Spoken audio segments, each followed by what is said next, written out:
It's the full story of life, crushed into 4 minutes. The entirety of humanity in the palm of your hand, crushed into one sentence. Listen, it's intense, right? God, our sins, paying everyone life. The greatest story ever told that's hardly ever told. God. Yes, God. The maker and giver of life, and by life I mean any and all matter and substance, seen and unseen, what can and can't be touched, thoughts, image, emotions, love, atoms, and oceans. God. All of it his handiwork, one of which his masterpiece, made so uniquely that angels looked curiously. The one thing in creation that was made by his imagery, a concept so cold, it's the reason I stay bold, how God breathed into man and he became a living soul, formed with the intent of being infinitely, intimately fond. Creator and creation held an eternal bond, and it was placed in perfect paradise till something went wrong. A species got deceived and started lusting for his job, an odd list of complaints, as if the system ain't working. And we used that same breath God graciously gave us to curse him. And that sin seed spread through our soul's genome. And by nature of your nature, you participated in the rebellion. Our sin.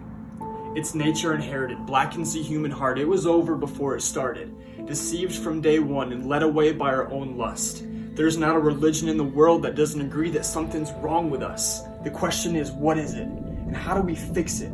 Are we eternally separated from a God who may or may not have existed? But that's another subject. Let's keep grinding. Besides, trying to prove God is like defending a lion. It don't need your help. Just unlock the cage. Let's move on to how our debt can be paid. Short and sweet. The problem is sin. Yes, sin. It's a cancer, an asthma, choking out our life force, forcing separation from a perfect and holy God, and the only way to get back is to get back to perfection. But silly us, trying to pass the course of life without referring to a syllabus. This is us. Heap up your good deeds, chant, pray, meditate.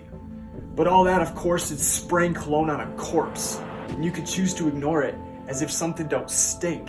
It's like stepping in dog poo and refusing to wipe your shoe, but all that ends with how good is good enough. Take your silly list of good deeds and line it up against perfection. Good luck. That's life past your pay grade. The cost of your soul, you ain't got a big enough piggy bank. But you could give it a shot.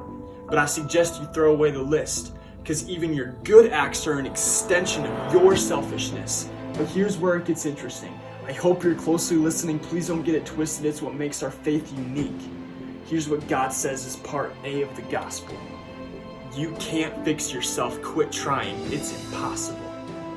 Eternally separated, and the only way to fix it is to have someone die in your place. And that someone gotta be perfect, or the payment ain't permanent. So if and when you find the perfect person, get him or her to willingly trade their perfection for your death and sin. Clearly, since the only one that can keep God's criteria is God, God sent himself as Jesus to pay the cost for us. His righteousness, his death, functions as payment. Yes, payment.